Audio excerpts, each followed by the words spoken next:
அஸ்ஸலாமு அலைக்கும் வரஹ்மத்துல்லாஹி வபரகாத்துஹு. பிஸ்மில்லாஹிர் ரஹ்மானிர் ரஹீம். ரப்பிஷ் ரஹ்லி ஸத்ரி வயஸ்ஸிர்லி அம்ரி வஹ்லுல் உக்ததம் மின் லிசானி யஃப்கஹு கௌலி. அன்பிற்கினிய மாணவ செல்வங்களே, அல்ஹம்துலில்லாஹ் நாம் ஷத்துடைய பாடத்தை தொடர்ந்து ஒவ்வொரு சட்டங்களாக பார்த்து வருகின்றோம். அதே போல் இன்றைய பாடத்தில் ஒரு ஷத்துடைய சட்டம் இருக்கிறது. அதை இன்ஷா அல்லாஹ் இப்பொழுது சொல்லித் தருகின்றோம். மாணவர்கள் கவனமாக பாருங்கள். பிஸ்மில்லாஹிர் ரஹ்மானிர் ரஹீம்.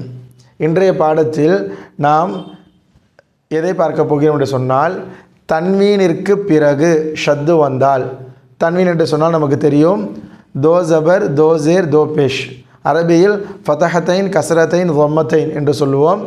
இந்த தன்வீனுடைய எழுத்துக்களுக்கு பிறகு ஷத்துடைய எழுத்து வந்தால் அதை எவ்வாறு ஓத வேண்டும்? பிஸ்மில்லாஹிர் ரஹ்மானிர் ரஹீம். சகி, சகி நமக்கு தெரியும். துவா தன்வீன் இருப்பதனால் தன், சகி தன் என்று தான் நாம் படிப்போம். ஆனால் இங்கு ஷத்துடைய எழுத்து இருப்பதனால் இதை நாம் தன் என்று படிக்கக்கூடாது.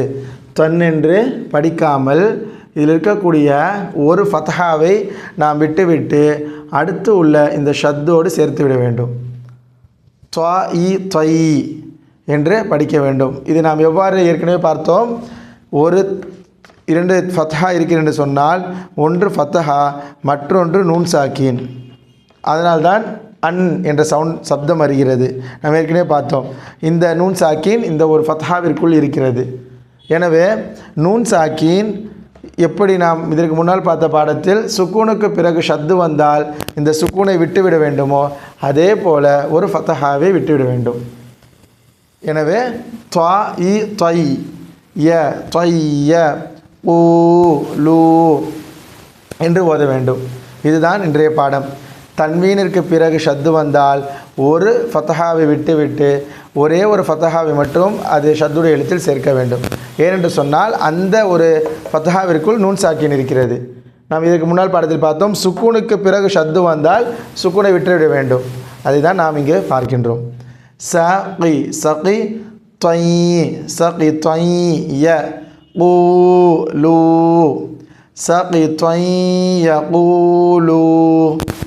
அடுத்த வார்த்தை அ இம் அம், ரி இம். இங்கே ரின் இருக்கிறது.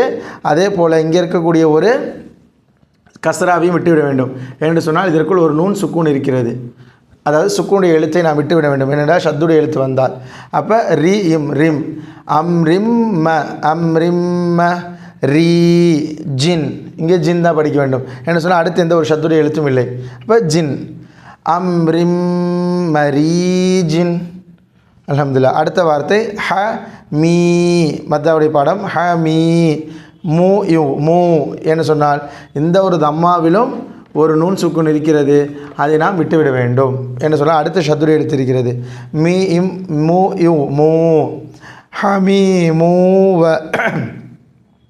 ஹமீ மூவ கஸ்ஸாகுன், ஹமீ மூவ கஸ்ஸாகுன். அல்ஹம்துலில்லாஹ். இன்ஷா அல்லாஹ் அடுத்த பாடத்தில் இன்னும் சில உதாரணங்களை பார்க்கலாம். அஸ்ஸலாமு அலைக்கும் வரஹ்மத்துல்லாஹி வபரகாத்துஹு.